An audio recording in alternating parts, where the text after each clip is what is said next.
local is the the art of solving combo problems by making small modifications to things as opposed to attacking the entire thing at once.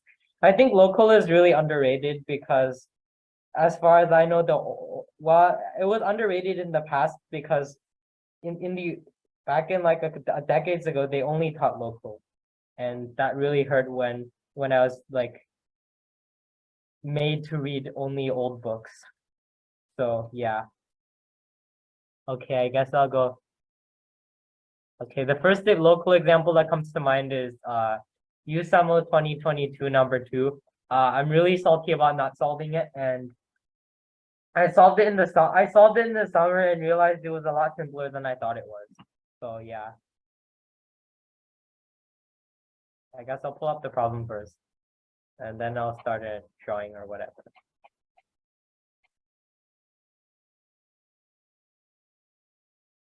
The bitterness is still there. Okay, yeah, here we go. Here's problem 2. A third problem is atrocious. Okay, I guess I'll give people a moment to read over the problem. But I think some of us have already seen it, so yeah. Thanks a lot, Oncon, for that Ulysses summon.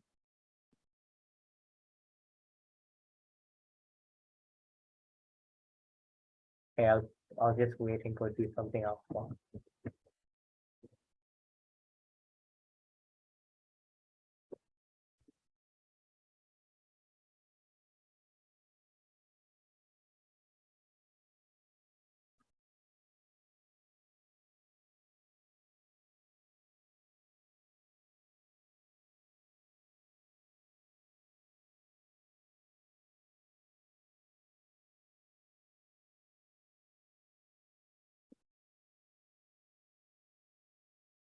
Okay, I guess I'll go over what I tried during the contest very angrily, and then I'll go over what I did during the summer to solve it instead. So, so during the actual test, what I tried to do was, what I tried to use shoelace, and then I got a gigantic pile of trig, and it wasn't obvious at all how to. And I played with the trig's shoelace formula for like a couple of hours and got nowhere. And yeah, that was the end of it. So rip. And now I think I'll go to the local approach.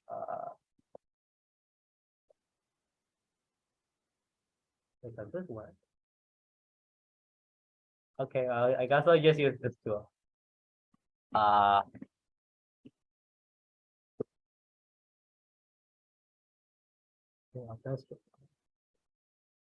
Okay, let's say we draw something like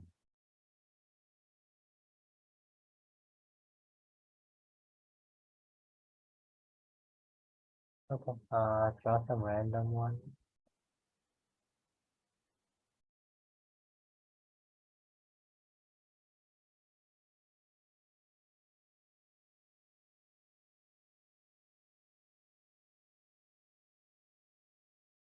One is 2. So I think I need another color here. Wait.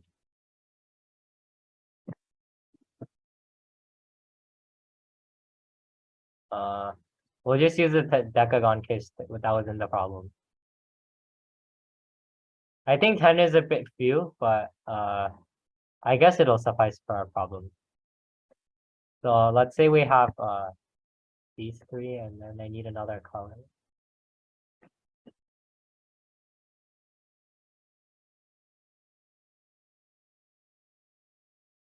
I'll just use red for the other one. Don't know why that box is out. Get rid of it later. This is like such a beautiful decagon here. So regular. Okay, so instead of black and white, I'll use black and red. So yeah. So the first thing we do is the trick shoelace. So I think I'm not gonna go over that. So the idea is that if we'll define a toggle by swapping to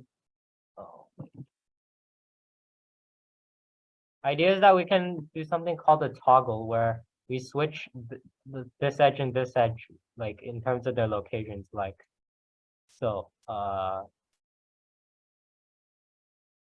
And then we can do this, and then we have to do the same thing likewise on the other side.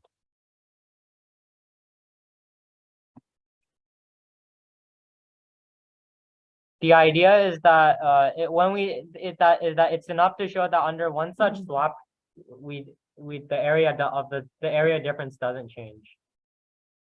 And then for this purpose, we have to invent cross products, vector cross products. They basically represent area, but cross products have like some degree of linearity to them, so that's why I used them when I was doing the problem in the summer. And I think I'll do some bad typing instead.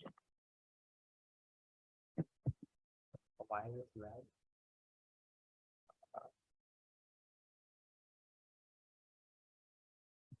So how do I represent this? I'll just name the vectors first. V1, V2, whatever, whatnot.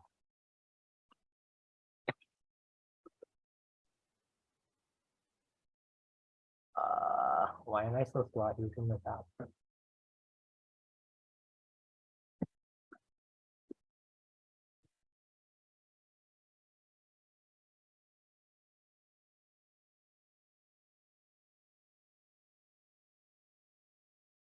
Yeah.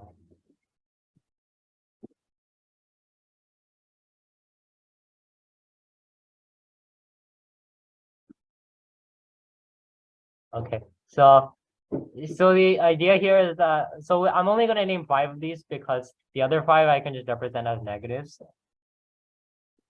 Well, I think from here, shoelace is still the idea that like if you wanted to force it to appear, it will appear, but I think the cross product is a lot nicer. So yeah.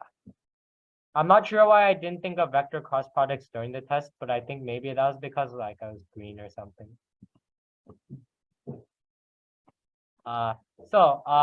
First thing we should observe is that I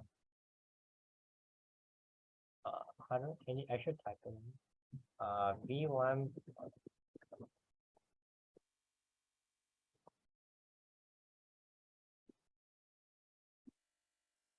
Okay, I think the sum of these is like the same. Did I misrepresent that? Anyway, V1 plus etc. is like nice. Then I have to define like a fifth vector, which is like this.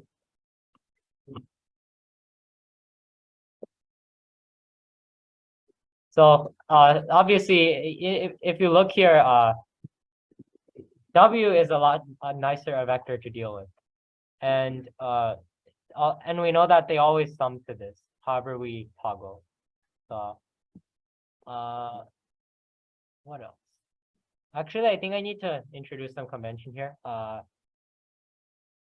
One of them is bordering or something like that. Anyway, the idea is that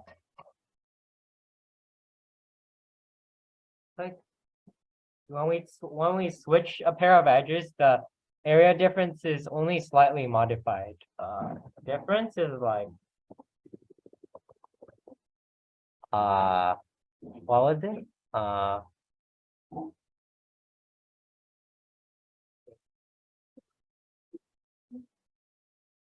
So then we get like a vector difference, like if we toggle.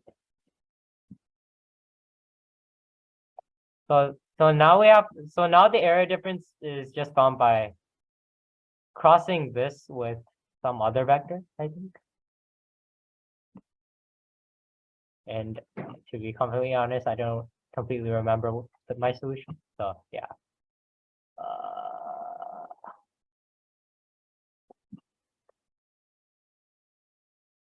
Should probably copy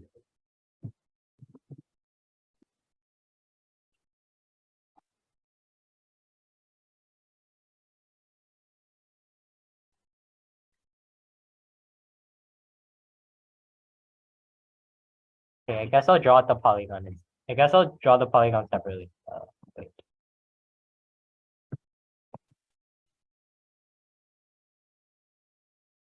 Don't worry about if the segments are like not summing to 0 or whatever. It's like not an in-scale diagram.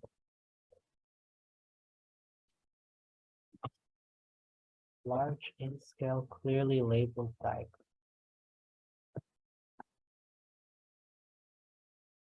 Okay, yeah, I need to modify these. Okay, close enough.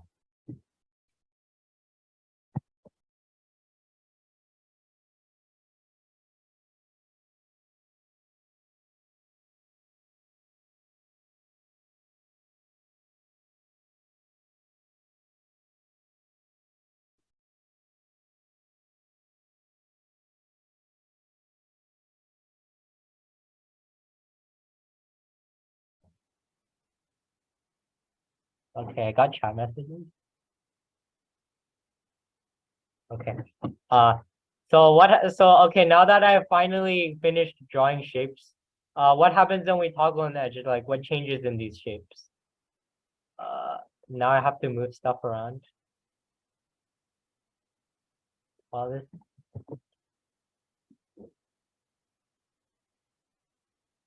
What is wrong with this selection? Oh my gosh.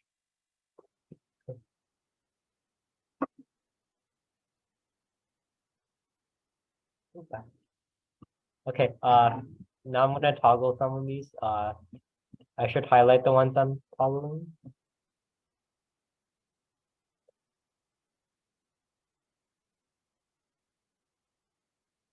Is this highlighting? Oh no.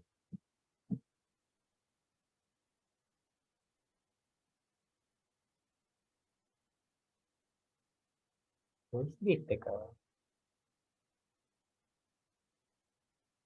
Where's highlighter again?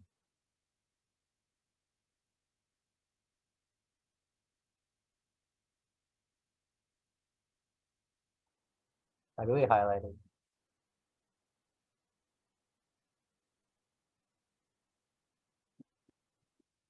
Okay, I'll just highlight them like this. I have no better way. Anyway, we're toggling those edges, and if we refer back to diagram over here,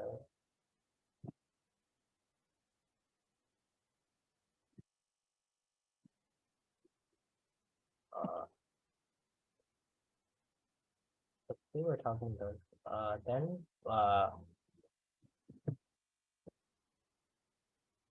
I'm gonna duplicate the rest of the shape.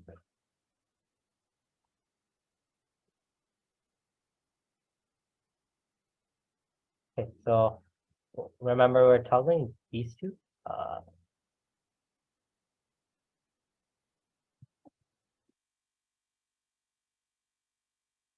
So finally we'll get to the changing.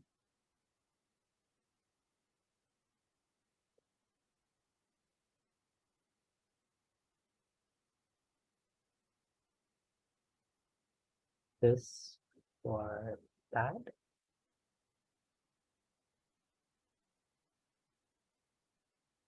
And yeah, so those are our new shapes. The details are very annoying in this problem. But for the purpose of like actually solving it, I actually bothered to go through the details.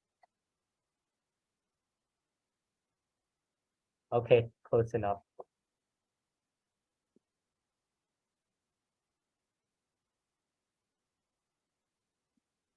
And I probably should highlight the edges again.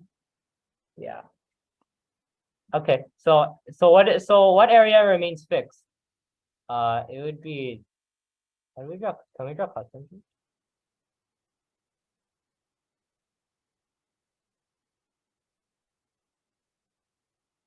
Can I rotate this?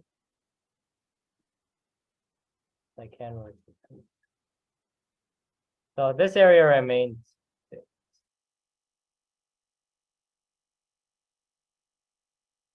Can draw.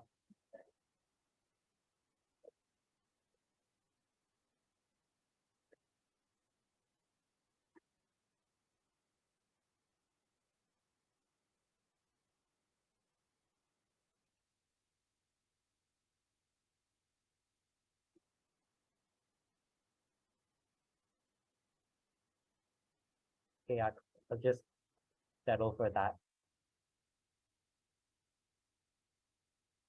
So this area remains fixed, and how do we get this parallelogram? We combine the two triangles from here and here, the black triangles. So effectively, your area difference. Wait. The area difference is essentially the changing area is the area in between here. I'll probably shade that somehow.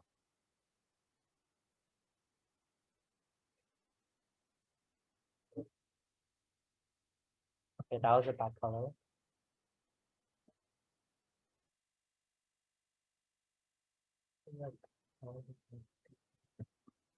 So yeah, that in that area, in that one there we go. Meanwhile, in the other one, we can also the area that's changed is also similar. In this case, because there are no polygons attached here on the sides, like in the black triangles on the bottom left figure. In the parallelogram on the right, we only have it's just the entire area. And now we finally turn to the process of we want to show that the change in this one and plus the change in the other one is zero. That's how the local idea goes. Accidental dot.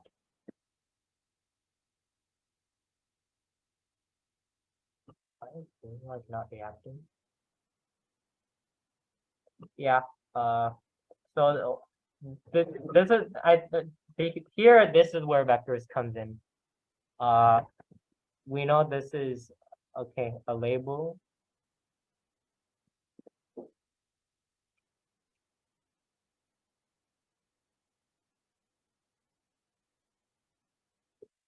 And then we have to remember what this is. In general, we can always produce such a figure. Now I'll introduce some more notation. Here, I'm gonna call the black vectors just B.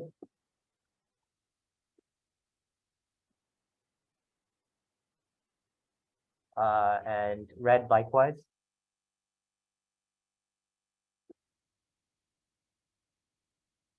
And here we want this parallelogram's other side. So then we can, in terms of a vector, so then we can take cross products. And also we're gonna let S. And then I'm just as a shorthand, I'm just gonna let S of some set just denote sum. Because I don't want to write sum of all elements of like 5,000 times over. So we'll finally turn to labeling this edge right here. This is just S of B.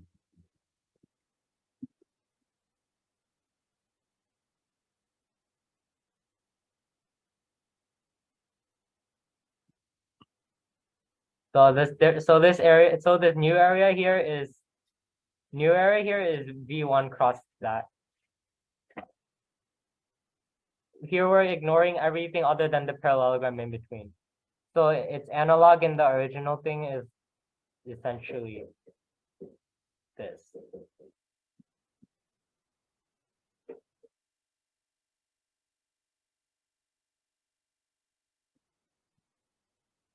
Wait, what?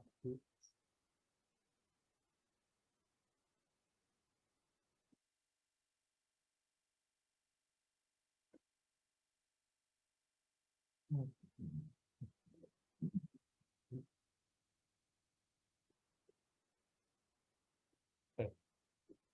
So here, so this is a new area. Old area is. Oh wait, sorry. I need to. This is V2, not V1. Sorry about that.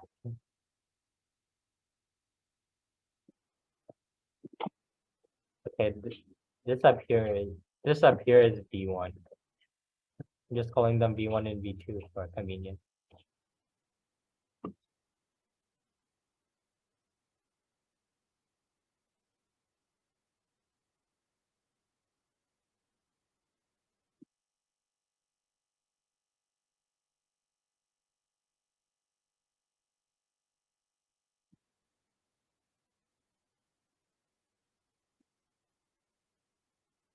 And yeah, and having produced this diagram, it also holds for the other diagram.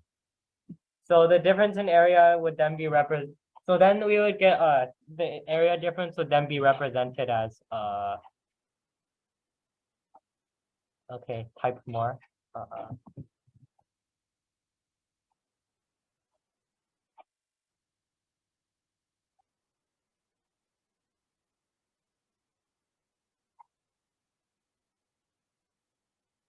Here X denotes cross product as note related to earlier.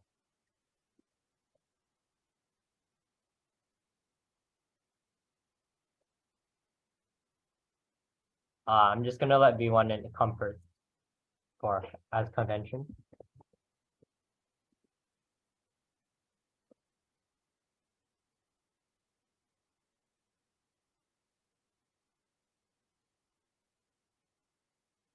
And yeah, and for the other one, we also get something similar.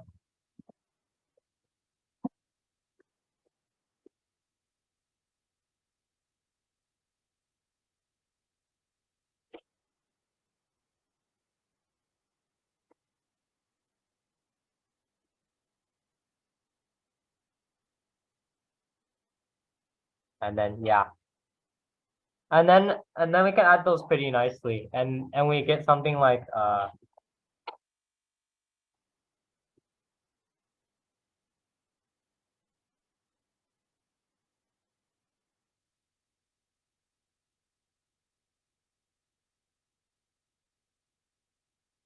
and that finishes.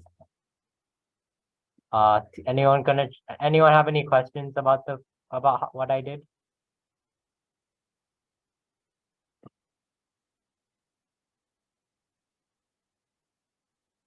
Oh yeah, this argument generalizes to larger polygons, but decagons are easier to draw because I don't need to like do too many in a row sides.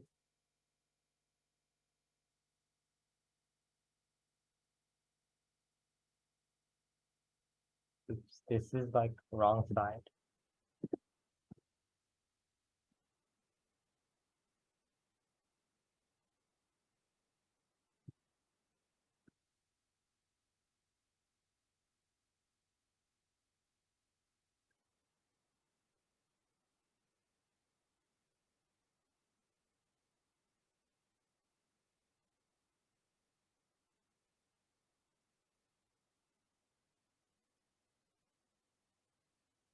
Okay, any more questions? Going once? I guess I'll wait for a while.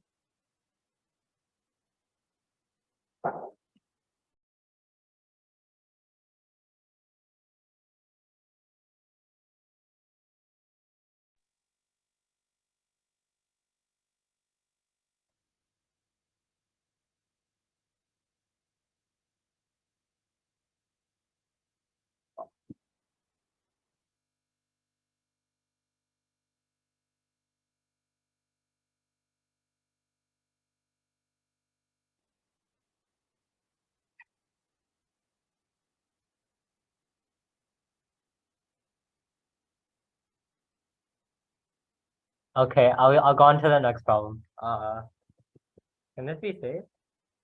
Oh, this is not an actual file type. Can it be saved? Let's see.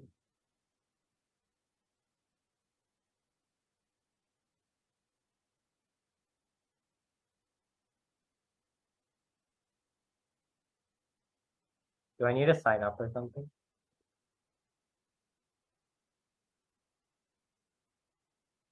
Okay, whatever. Just leave this here. Okay. What other problems? Oh yeah. I guess I'll present a recent example that's like troll, but also shoot, but also. Okay, I'll open it then.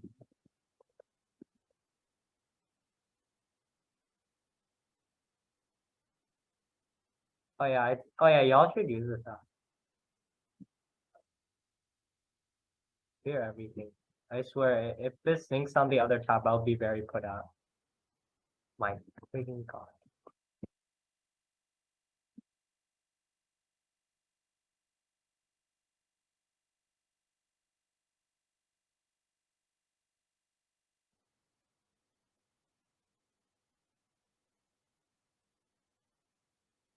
What? Why is it saving? Okay. God damn it, I'm just gonna delete everything. I saved it locally, so whatever.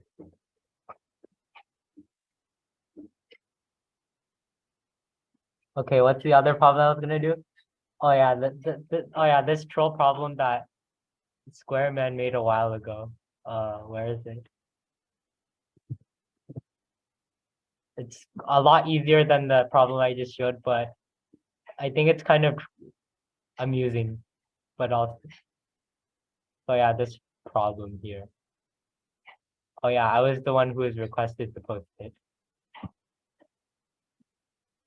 The solution's there, but okay.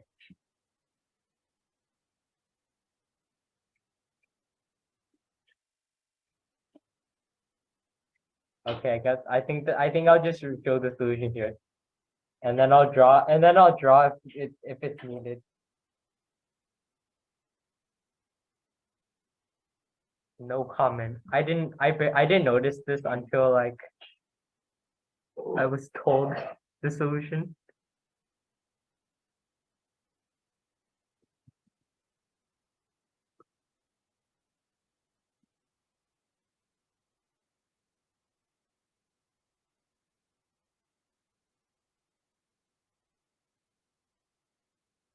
Okay, I need some better local examples.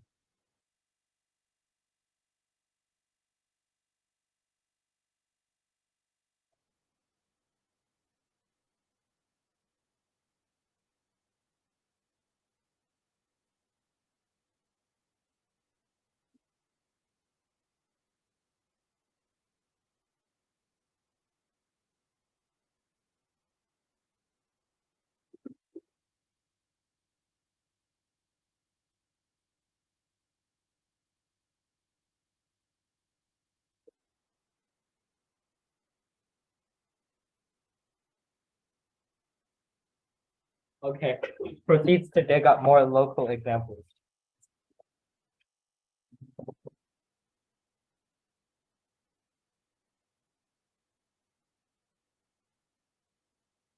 Let's see. Okay, maybe I'll try some USATSD and fail to solve it. Okay.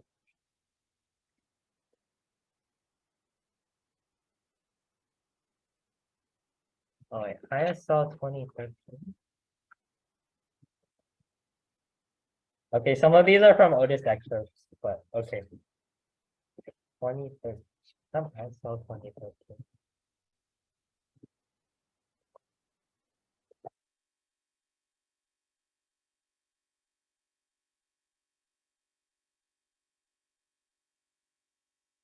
I am not finished with ISL anywhere soon.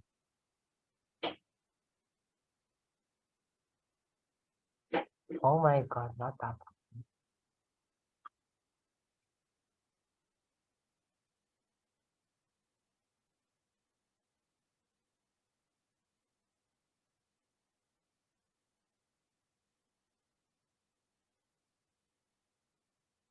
Okay. Oh, 2013 C1. I don't remember doing it, but I guess I'll do it.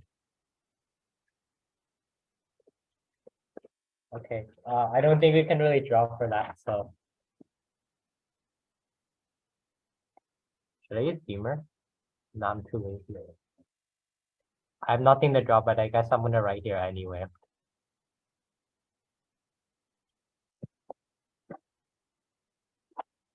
Okay, give people a moment to read the problem. We're doing 2013 C1.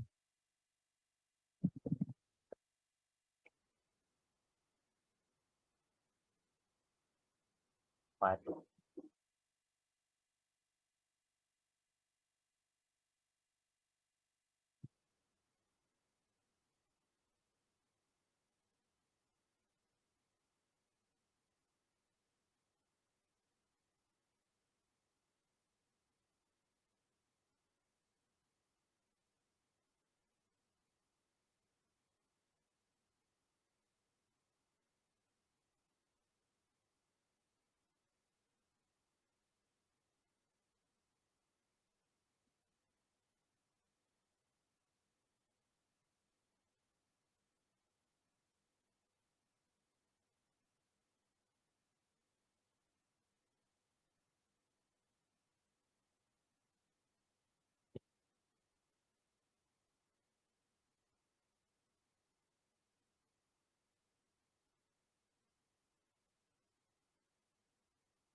Okay, what is the problem?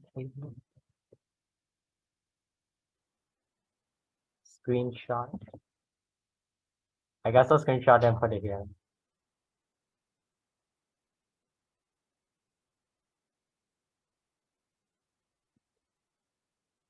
Oh, this actually works.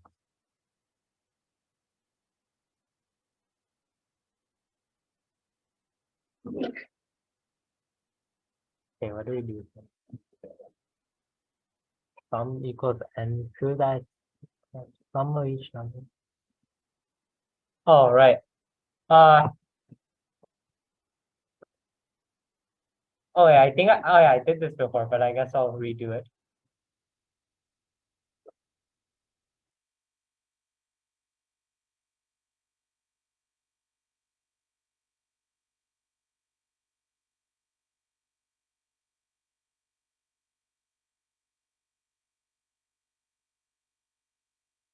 Okay. Uh,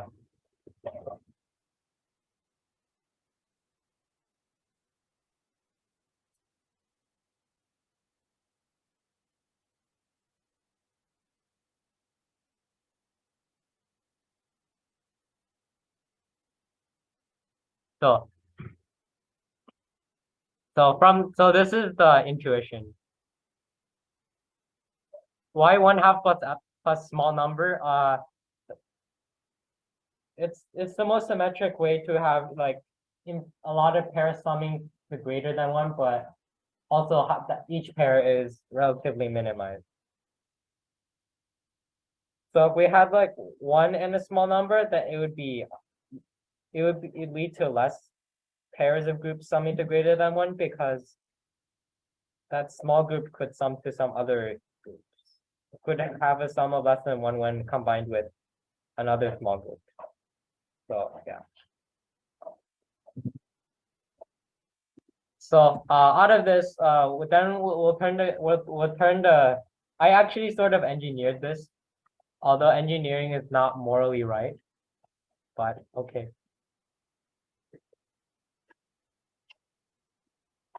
Okay. Oh wait.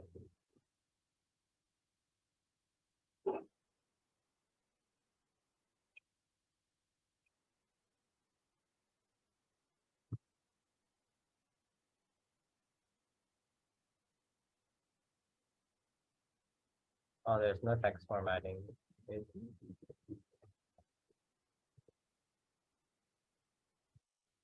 is there bolding?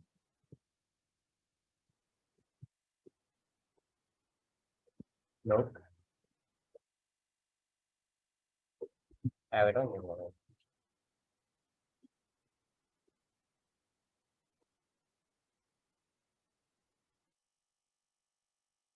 Markdown.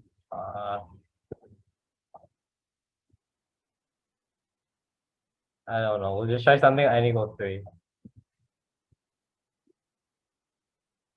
After a while, you can find that 2/3, 2/3, 2/3 is rather optimal.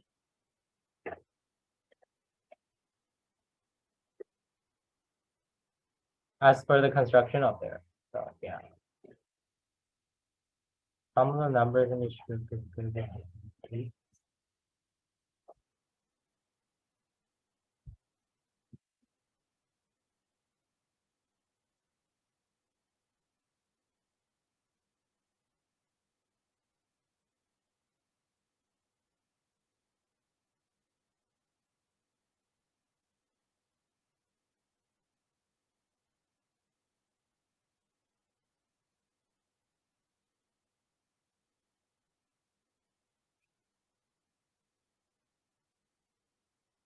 Okay. I need time to recall how I did it.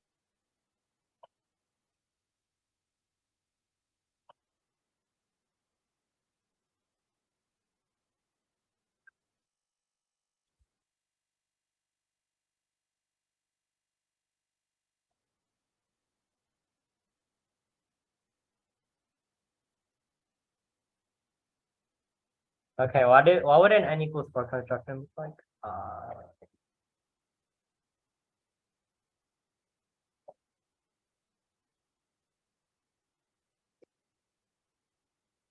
I definitely forgot.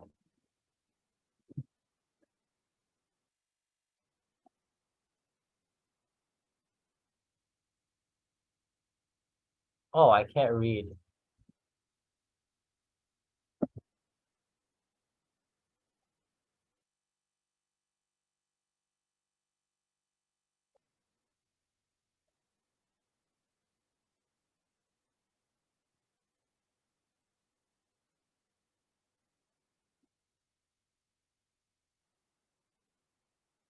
Okay, so heuristically, we can get a construction like that. As to how to motivate it, I guess this is just the 1/2 plus epsilon thing. So yeah.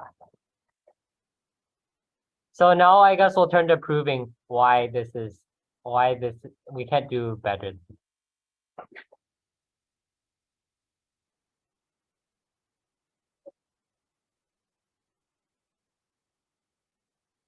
Sorry, why this is always possible? Why is it always possible in general? So answer is 2n minus 1.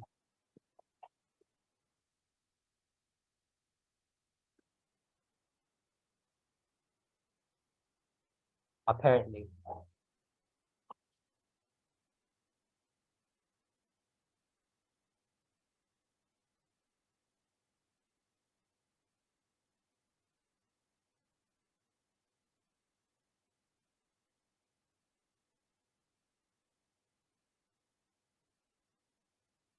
What happens when we have 2n?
Yeah, too lazy to talk.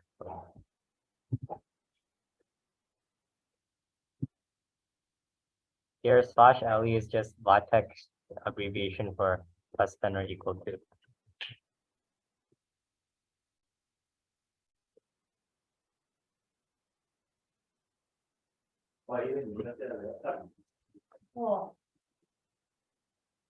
Okay, I definitely forgot. Okay.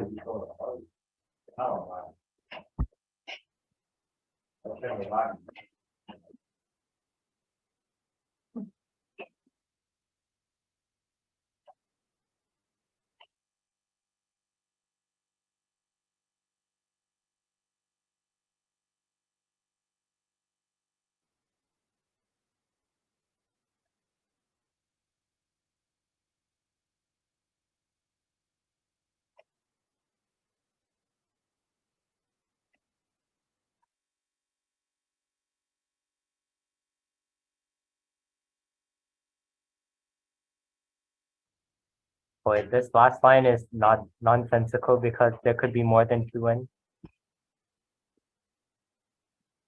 Yeah, I think the idea is still there. So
And yeah, that's the end of the problem. This problem is not hard at all.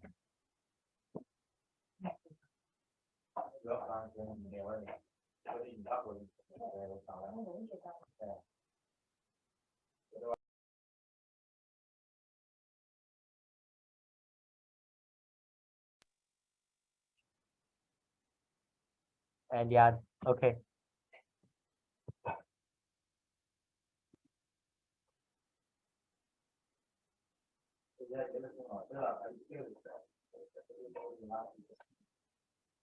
And yeah, that's the end of the problem. I'll go dig for some more local problems. Uh, wait, I think I still have a couple more examples in mind.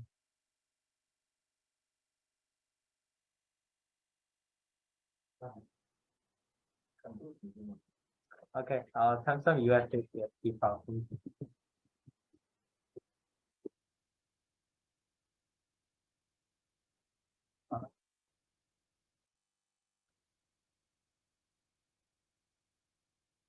USATST honestly has destroyed half of my confidence.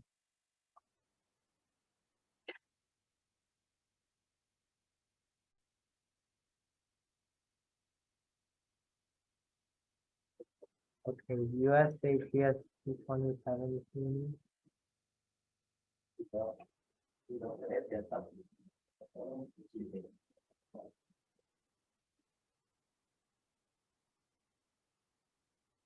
Okay, yeah, that problem. USATST 2017 one. I haven't done, just to be clear, I haven't done this problem yet.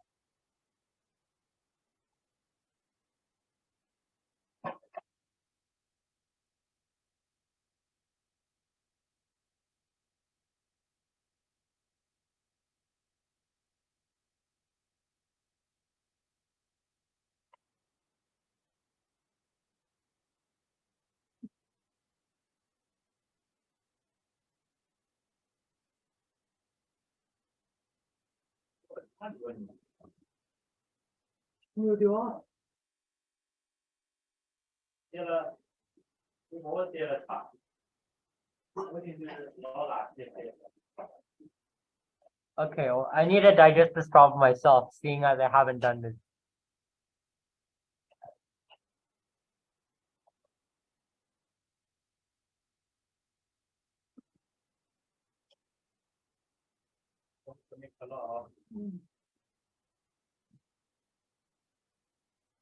Donk.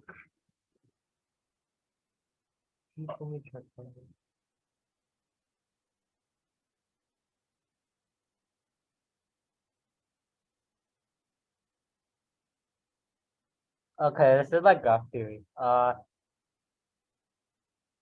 Determine the max integer so that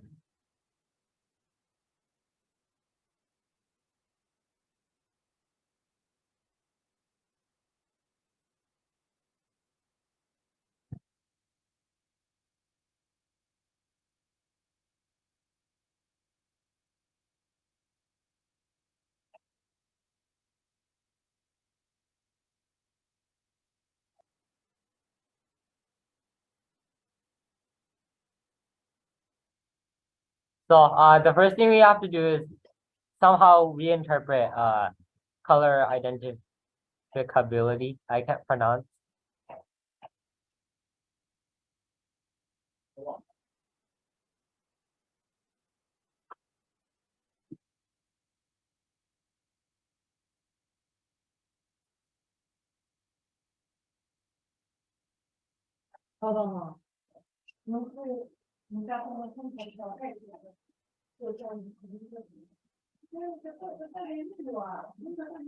Okay, I need to actually think about this for a moment.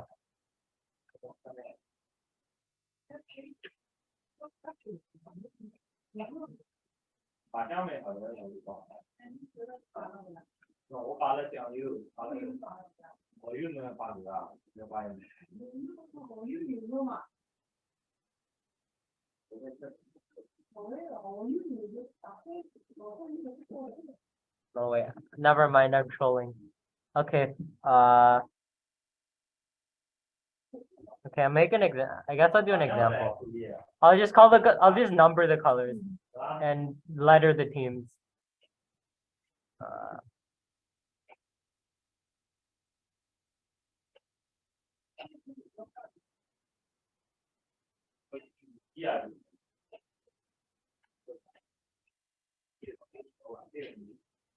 I don't know. This is just a random example.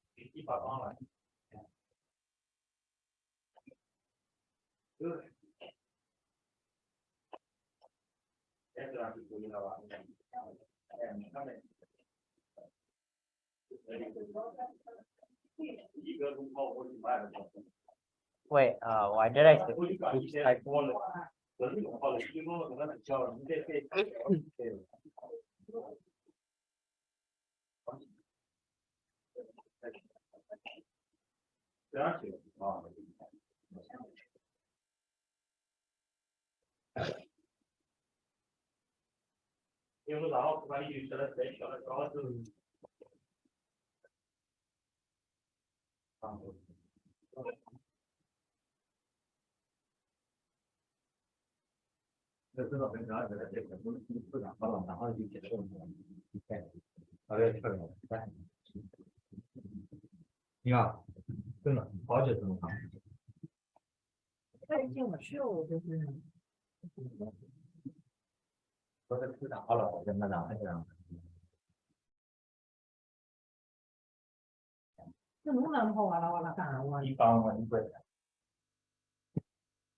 Okay, I'm just writing down my thoughts.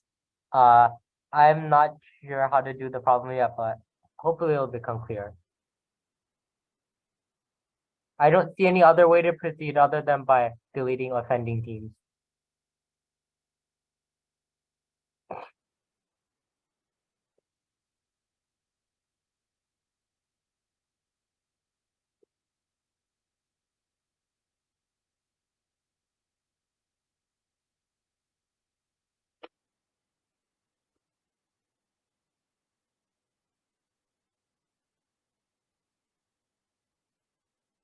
Okay, to be a bit more clear about what I mean by offending teams.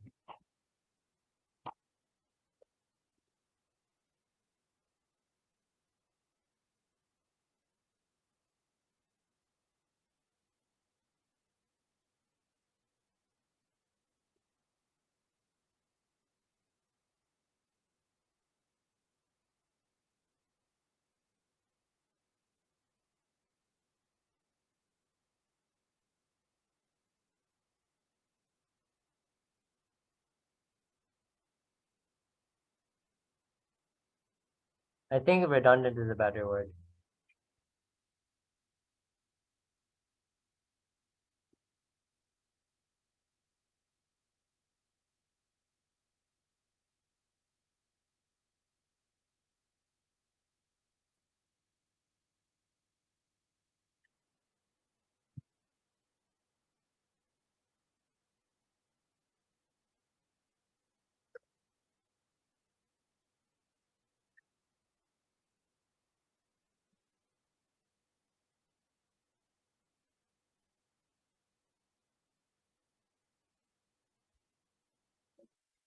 So so that's the main point I'm making.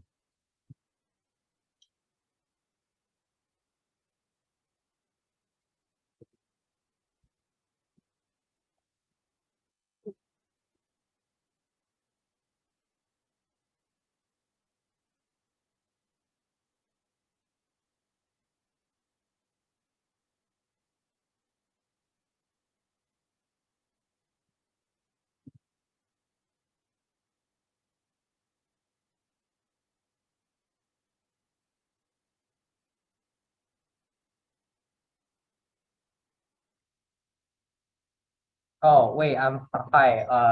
All of the colors up here, and uh, each team has at most T of them. Oh wait, that solves the problem.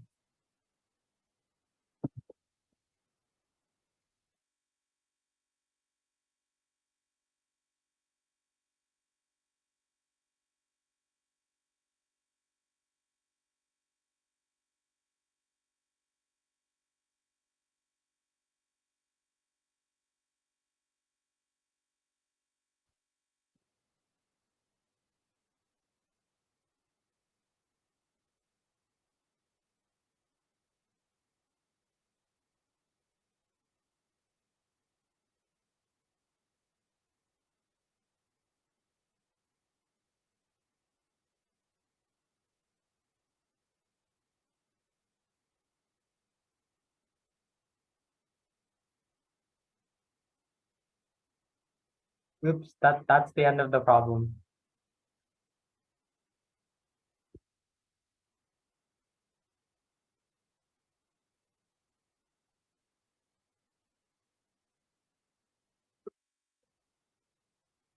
I'm gonna go download these. So yeah, that's USATSC 2017 one. Surpri- Surprisingly approachable. Okay, is there anything else I want to do?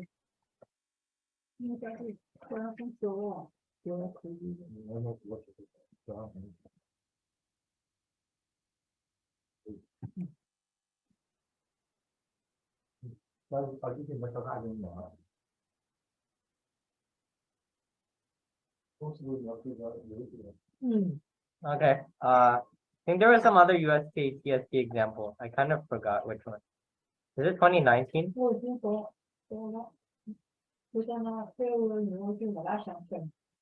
yeah, that's not that good of a local example. Oh, it's not this year. USA TSP 2019 6. I think everyone should do because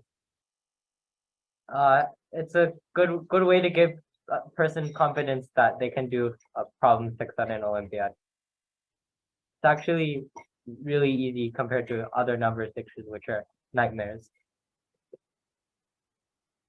Oh yeah, here we go. This one. Oh god, it's a number 3.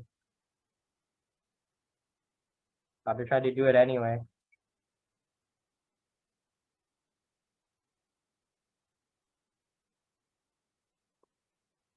And Evan made that. Oh, Evan made that one. Interesting.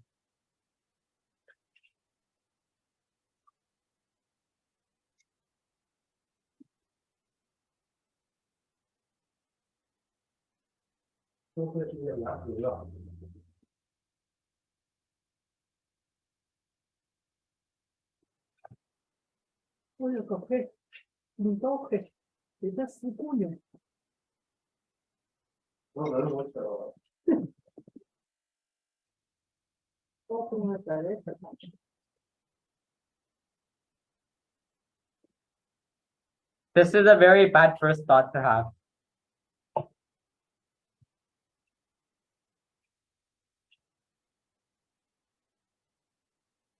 Okay, is anyone actually listening?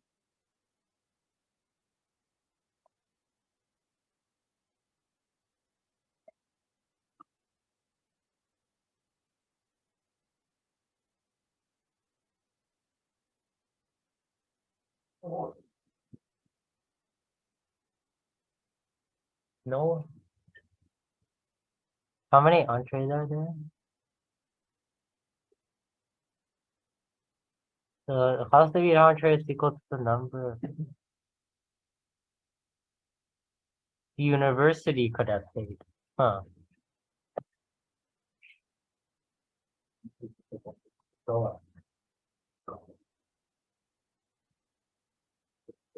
I have not done, note that I have not done this problem either.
This is obvious.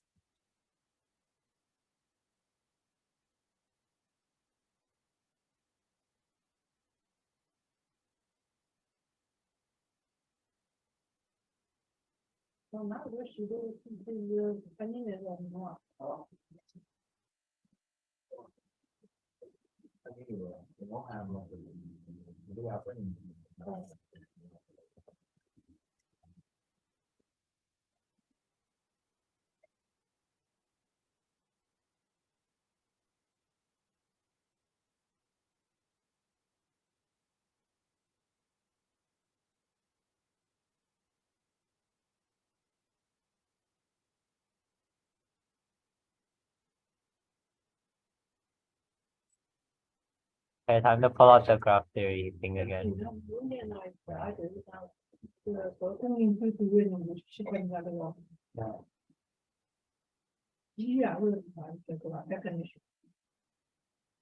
I don't know, draw a random graph.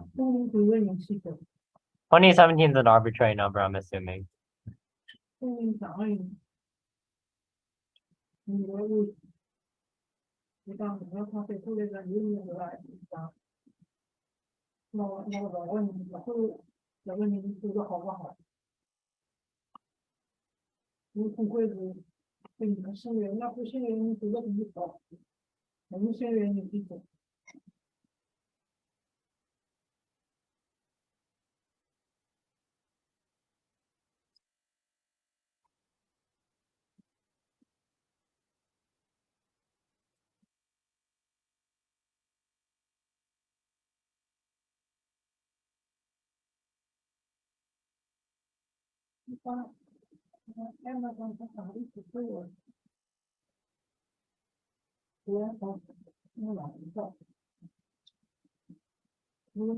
Oh, we can scroll.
And probably I'm gonna be looking at regular graphs, I think. Regular might not mean complete, but maybe complete is the way to go after all. I have no idea.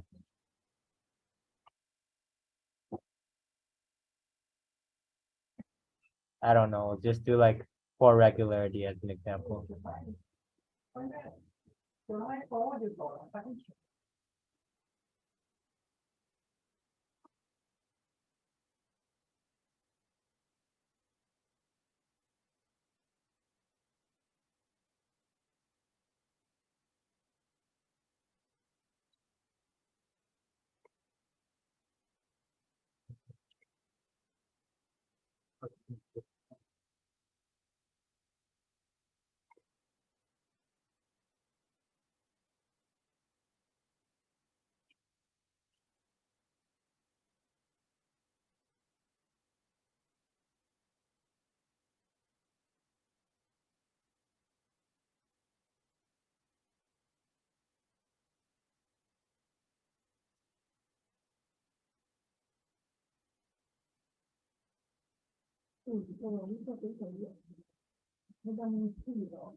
This is one of the most interesting lectures ever.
Wait, for 2017, 2017 is more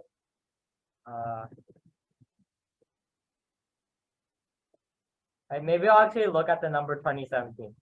Oh,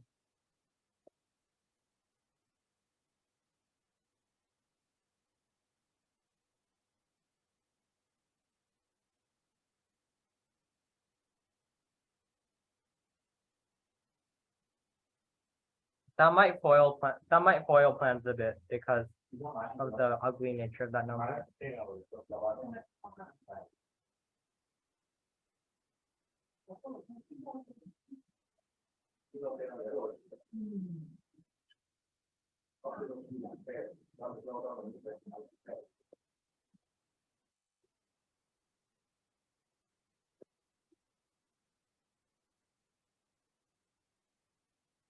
Okay, never mind. This is not the way to go.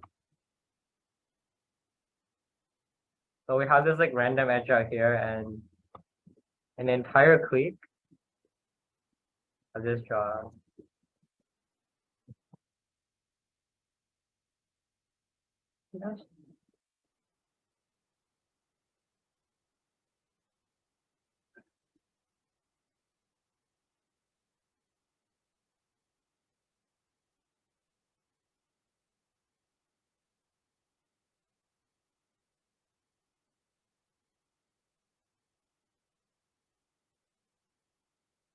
star moment.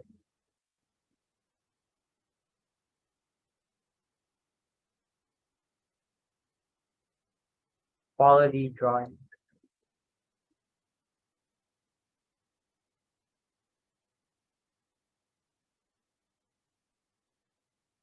There we go. Finished.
Donk.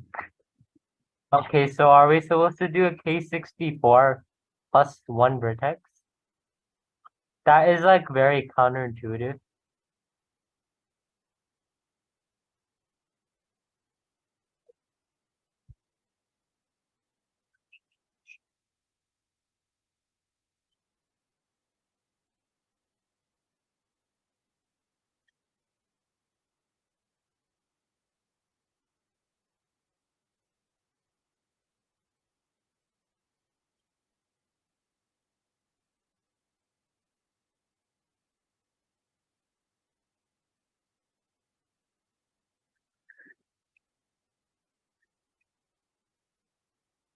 Okay. Are any of the people here gonna help me do the problem?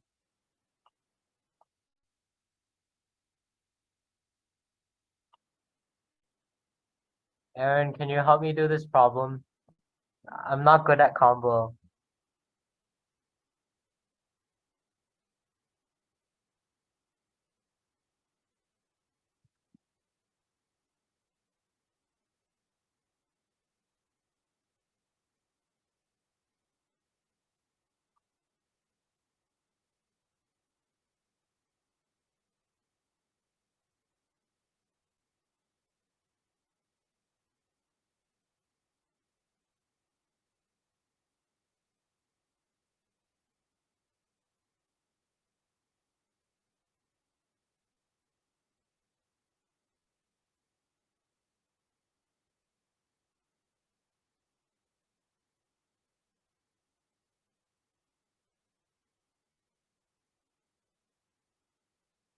Okay, what do we do?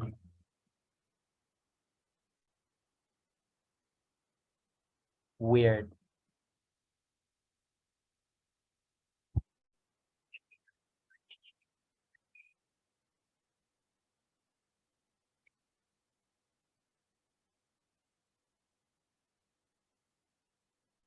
What would a local operation be?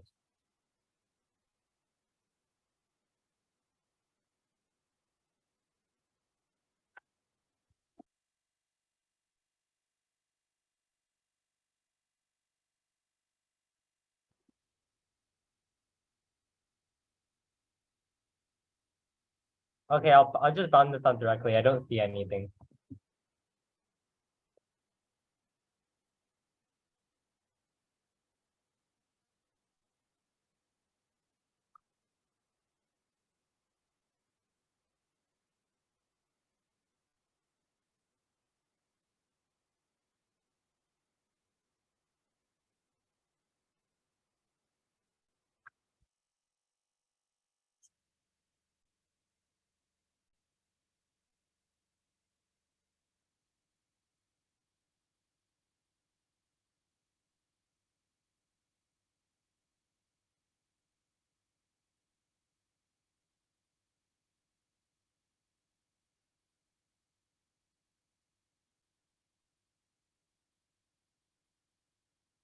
Okay, what do we do?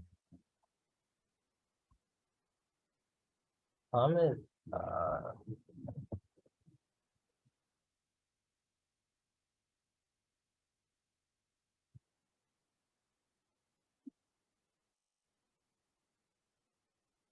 okay.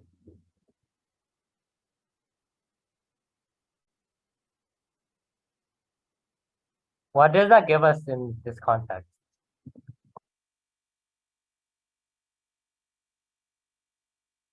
One half times. This is just approximate.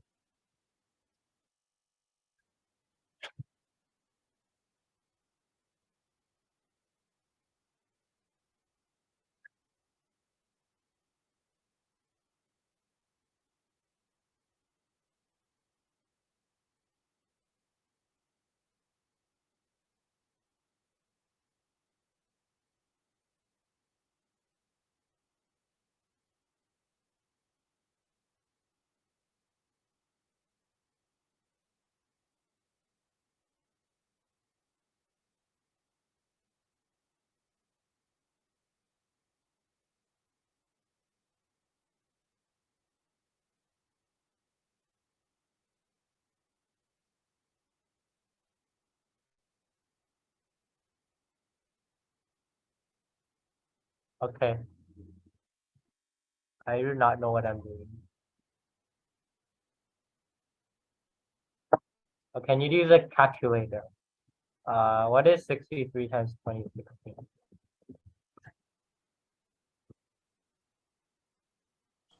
Hello. Okay, I'm dying on this problem.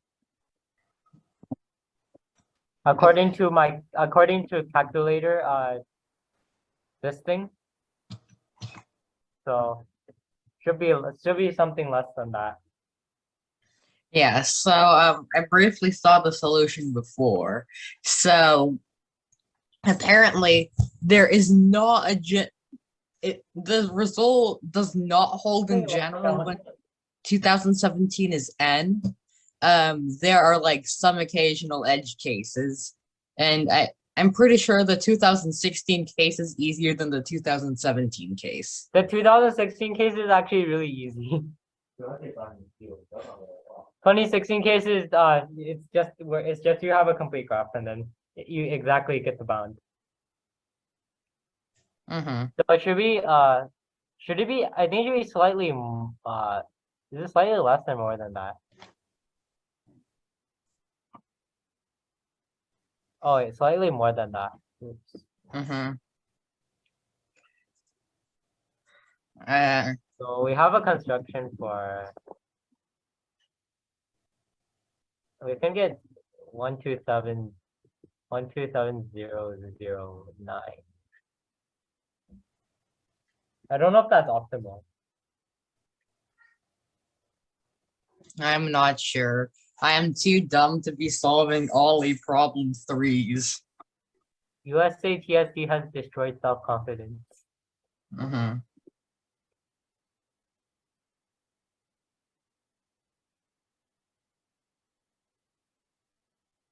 Is that the answer? How could we do better than that? Wait, do you know what the answer is? I don't know the answer, but I got it. Well, from the construction you see here, from the construction you see at the diagram on right, that would give you the answer below 127,009. Basically a clique with that one edge sticking out. That one edge sticking out only contributes 1 to the total score.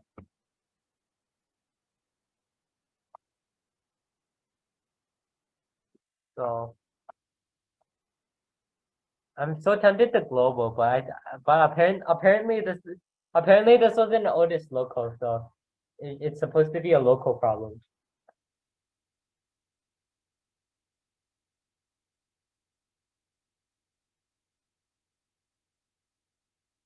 What's an optimization step we can do? I don't know.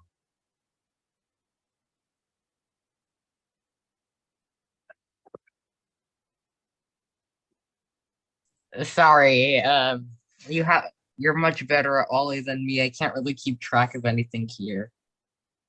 This is a TST3 combo. Why am I supposed to have any idea? Okay, seriously though, what would have so what number will we get if we forcibly consider a real number with r choose to equal to that thing? R choose to equal to 2017. So just like artificially, it would be like 63 plus f's. So yeah. And I'm gonna use Google Calculator even though that's not allowed. How do we solve things again?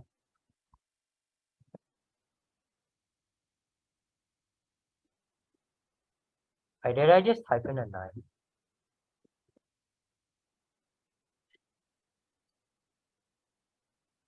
One, two,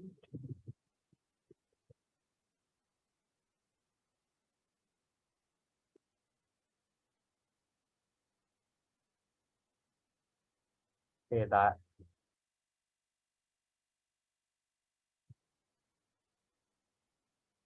Okay, I'll just call save that. Okay.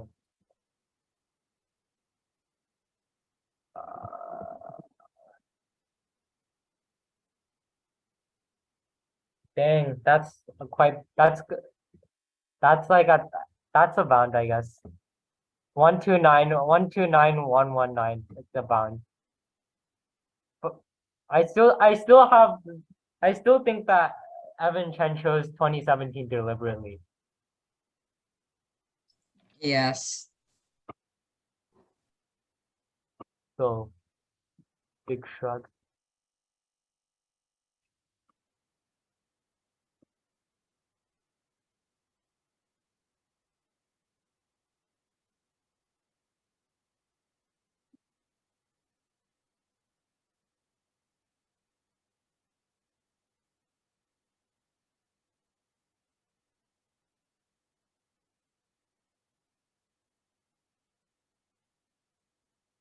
New solution, summon tiger.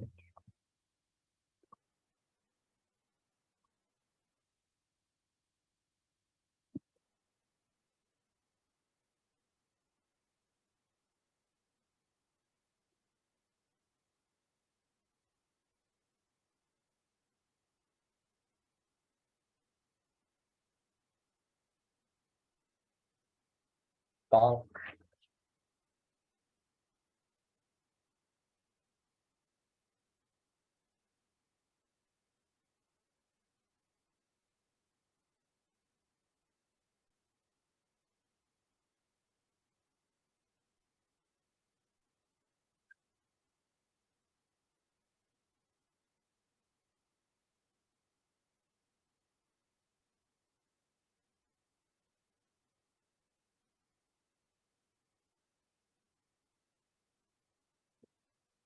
Hmm.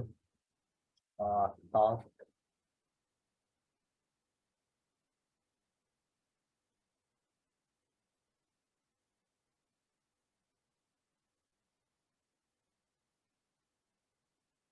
Okay, I do not know what to do.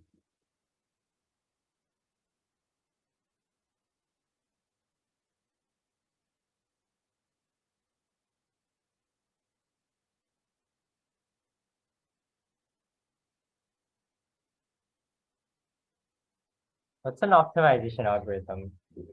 So I think what we want to do is delete vertices because when we get to 65 vertices, then we can pin it down really easily because all of the degrees are either like 63 or 64 or 62. But within that narrow range, it should be easy to pin down.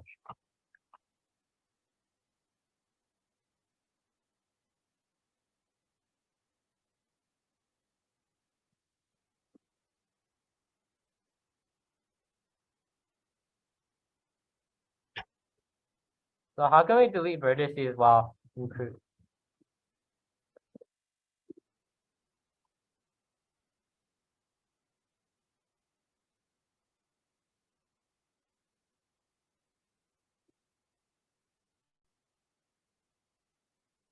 I don't know. Maybe there's something from a graph theory textbook where you merge two vertices, all of the edges going into one of those vertices is like redirected to the other one. The original one is deleted, and then sometimes they add a self loop for that vertex to itself. I don't know if that's the right way to proceed, but doesn't seem like it. Maybe it's something similar though.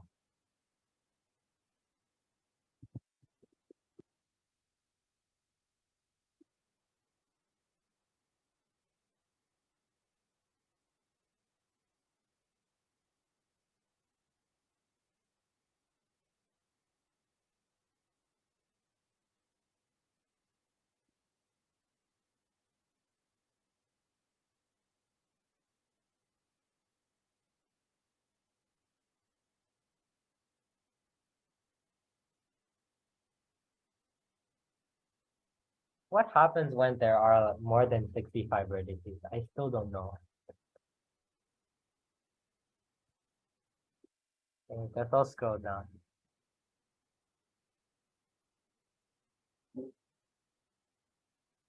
I'll just forget that the number of edges is like n choose 2 plus 1 for integer n. I don't know. Let's say we have some random graph.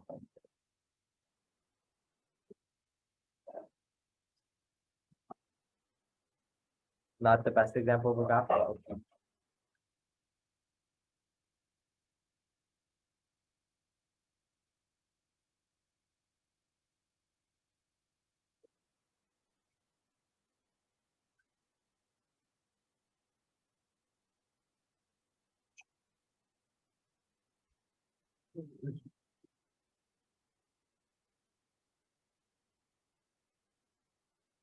Uh, so what happens when we like delete and then what does that accomplish?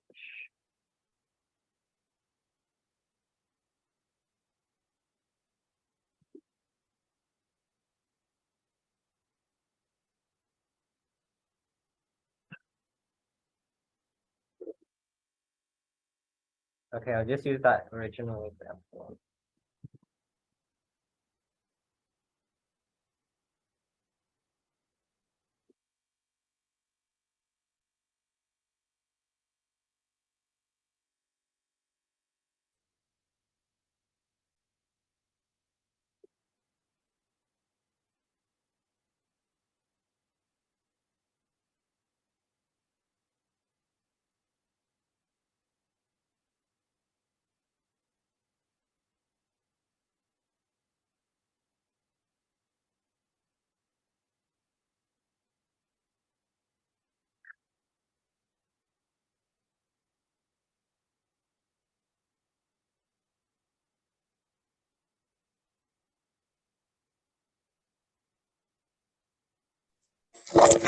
Yeah, maybe live solving a number three that you haven't seen before on the TST might not have been the best idea.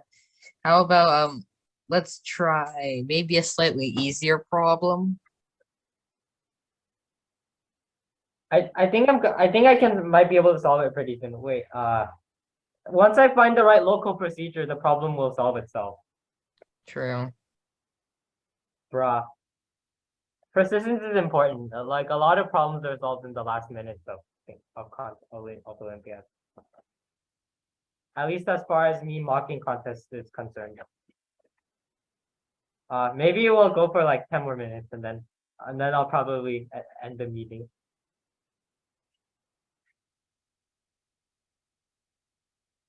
Oops, sorry.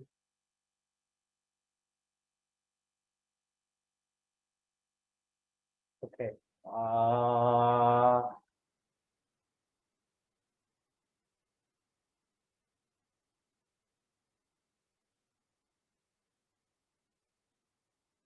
Okay. I'm gonna try to I don't think deleting any vertex works. So I'll try deleting least degree vertex. Once we get to 64, once we get to 65 vertices, we know that's not possible. So I'm gonna see what happens if we delete the least degree vertex and redirect the edges somehow. But how can we redirect it? How can we redirect the edges to something else? I don't think it's completely straightforward. So yeah. This is slightly different from the merge we mentioned earlier. Maybe we can just delete those, delete the incident edges and then just add in an arbitrary number of other ones and then it will work.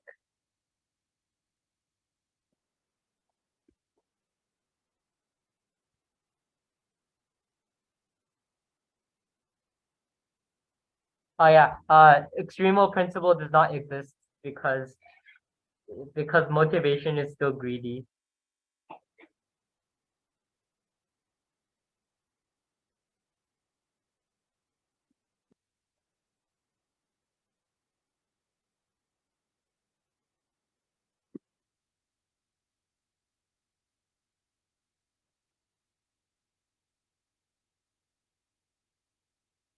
Oh,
okay. I think I will try redirecting everything to one vertex. Let's say we delete this vertex here.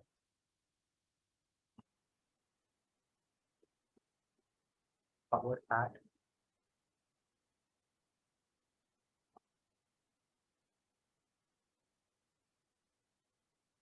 I don't know. Redirect here. Then we would get a self loop.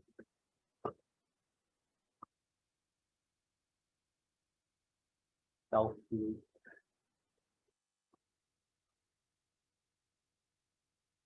And self loop, we can redirect our false loop. Oh wait, self loops are sanctioned by the thing.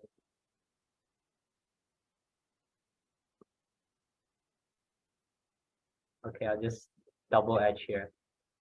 And now we remember double edges are forbidden, so we have to delete one of these somehow.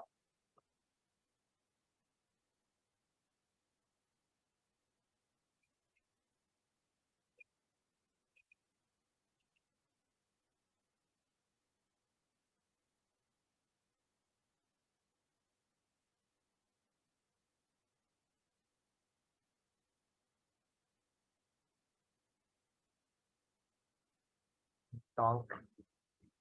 Try for a couple more minutes.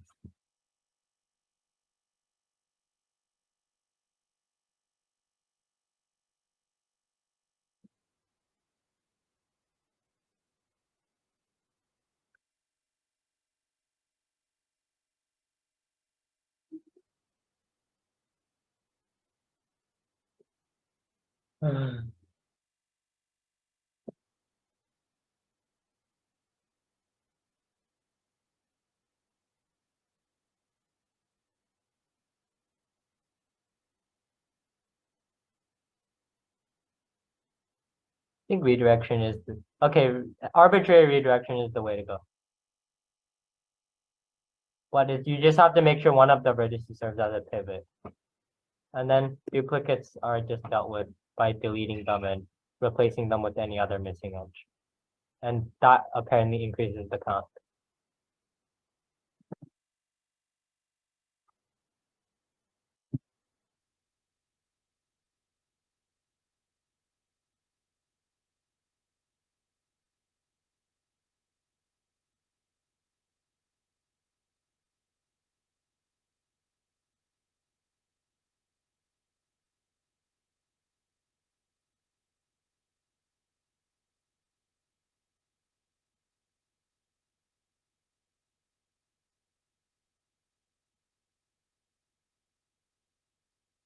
Okay, I'm not gonna do the computation, but apparently it does increase the thing.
Okay, give it. Okay, I'll give the thing one last shot, and I'm done.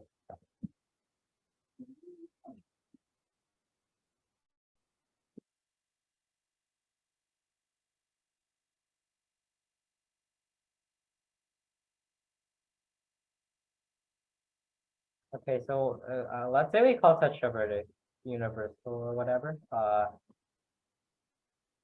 If there's one, then I guess we can't really do anything.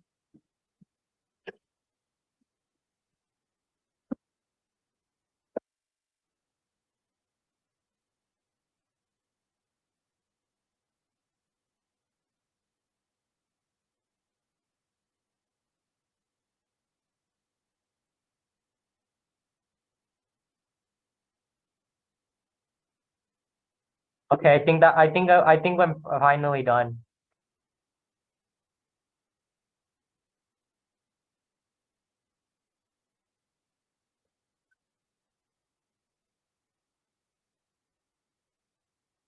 Okay, can anyone does it okay, does this work?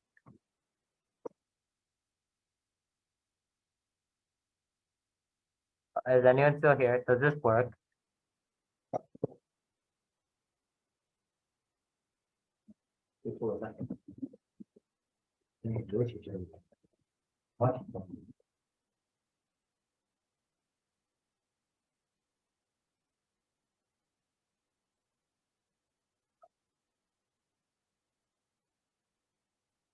Oh wait, if there is no vertex connected to all others, then we can always do this redirection thing.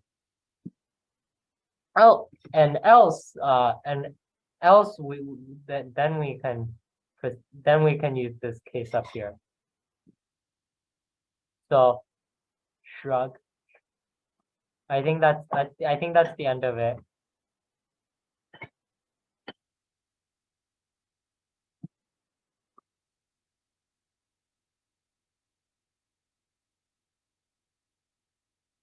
Okay, can anyone check if this works?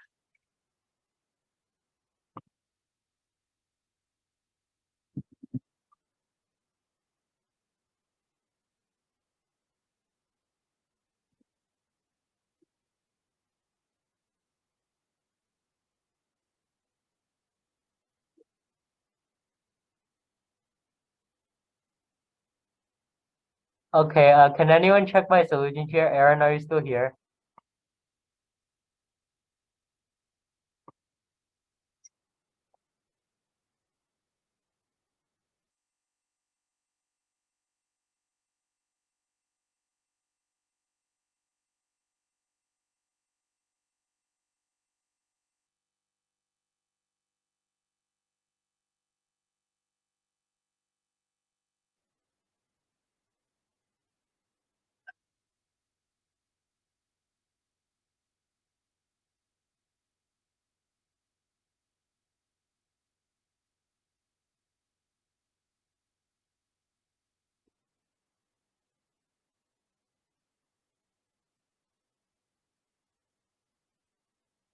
I definitely need someone to check if my solution works because like no comment.